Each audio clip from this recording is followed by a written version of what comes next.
改めてご相談者さんに確認していただきたいのは、その辿っている足跡、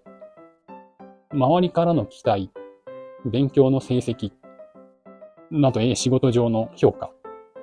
そういうものが自分が素直に足を踏み出すときのステップの感覚と似合っているのかっていうことですかね。皆さんこんにちは。宗介先生とふんわり魔法の授業室へようこそいらっしゃいました。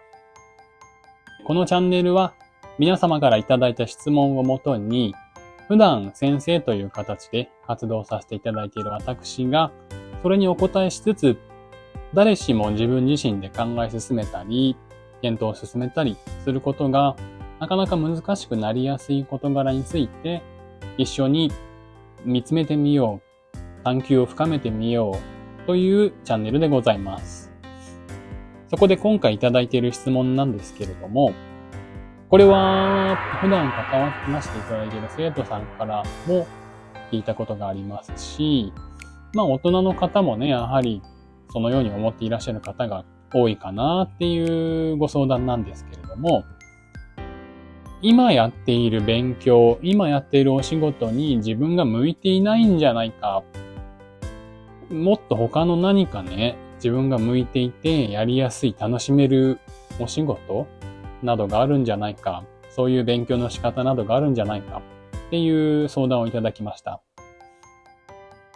このご相談を例えば受けて皆さんどのように答えますか？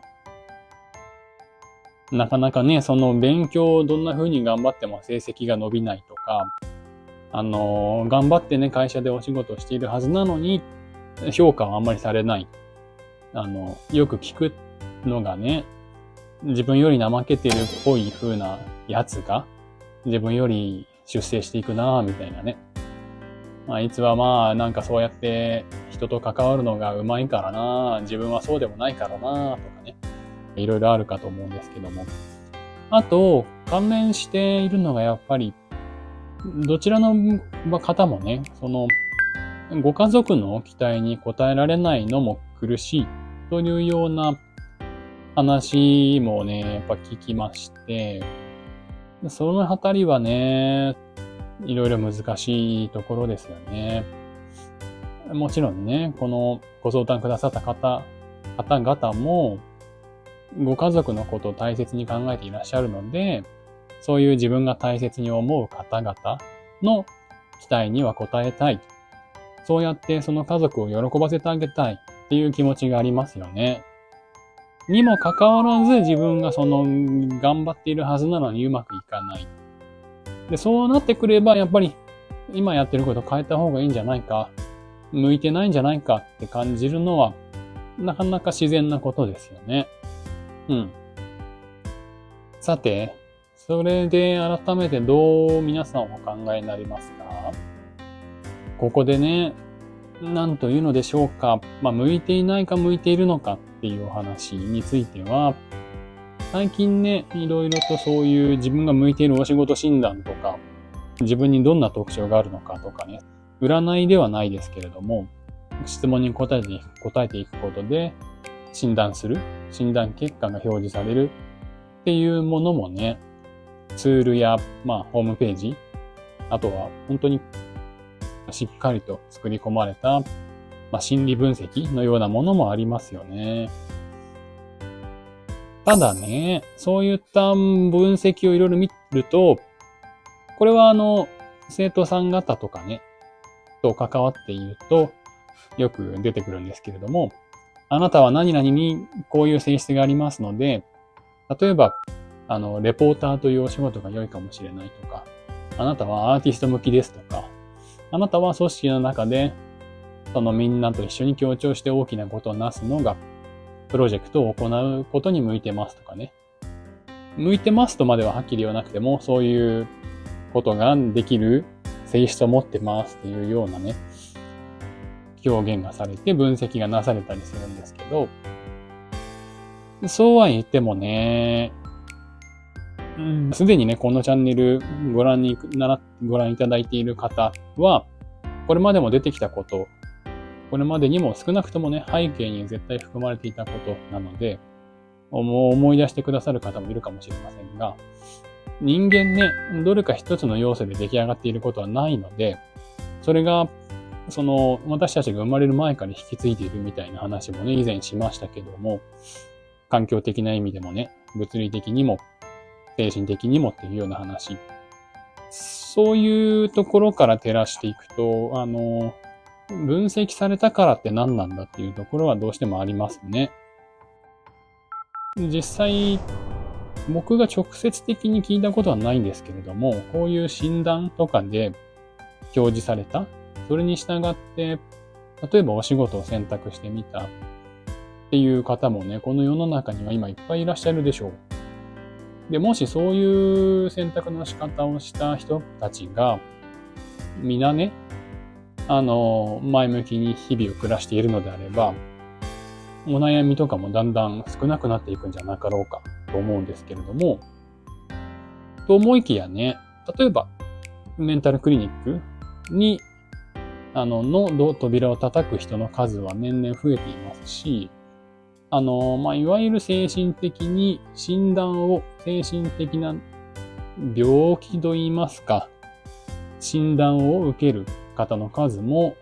以前に比べて断然増えているということが言われてますから、向いていると思ったことをやったからといって、うまくいった人っていうのは、割合がそんな高いわけではないと言いますかね。自分が向いているって診断されたものを行っている人が、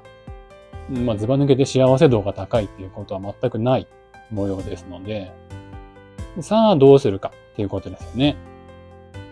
さて皆さんどうしますか？でね、これはね、皆さんいろいろそれぞれの置かれた立場や環境があると思いますから、一瞬でこうしてしまえば解決ですよっていうことはまずないのですけれども、そうなると、なぜ向いているか向いていないのかとか、期待に応えられないとか、なんか頑張っても認められないとか、そういう話が出てくるのかっていう仕組み、システム面にちょっとここでは注目してみませんか？つまり、仕事で評価されたいとか、勉強で成績を取りたいとか、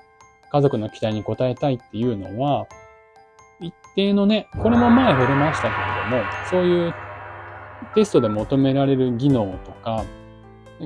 会社で求められる成果、実力とか、家族が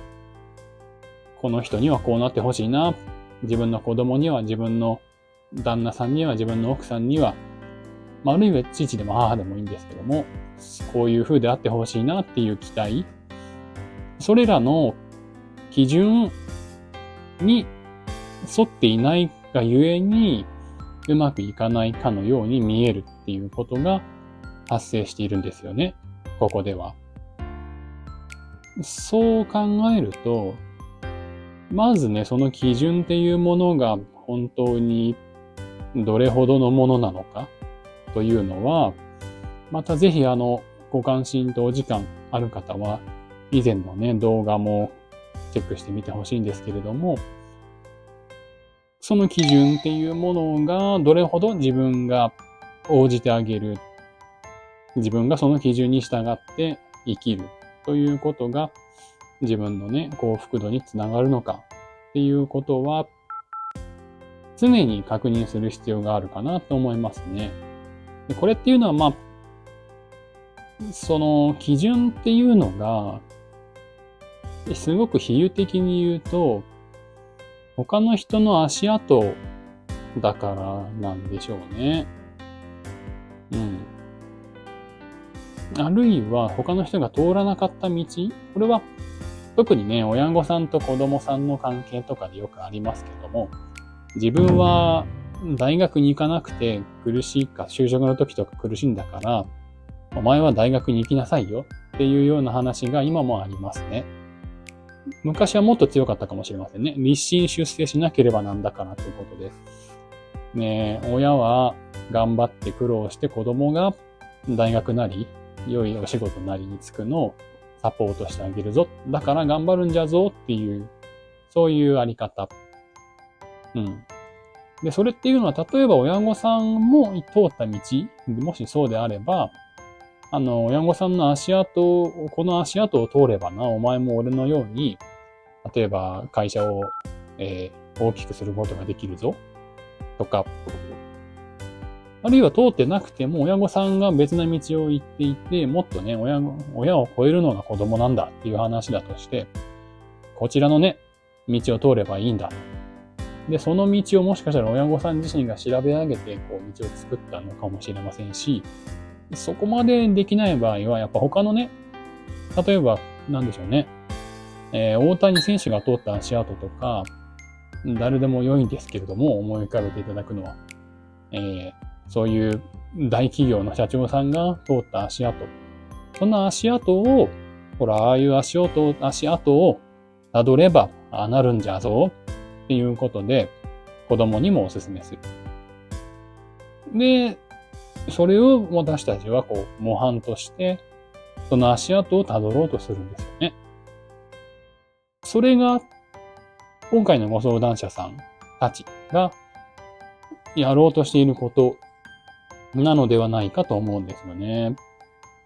これはね、ご相談者さんに限らず、私たちの誰もが最初はそうなるでしょうっていうのも以前お話ししましたね。確か。人間の子供はね、生まれた瞬間に何かできるタイプではないので、お馬さんとかと違って立ち上がれないしって。なので、一旦他の人が作ってくれた道筋、それは意図的ではなくても、そういうのに乗っからないと生きていけませんっていう形になってますから、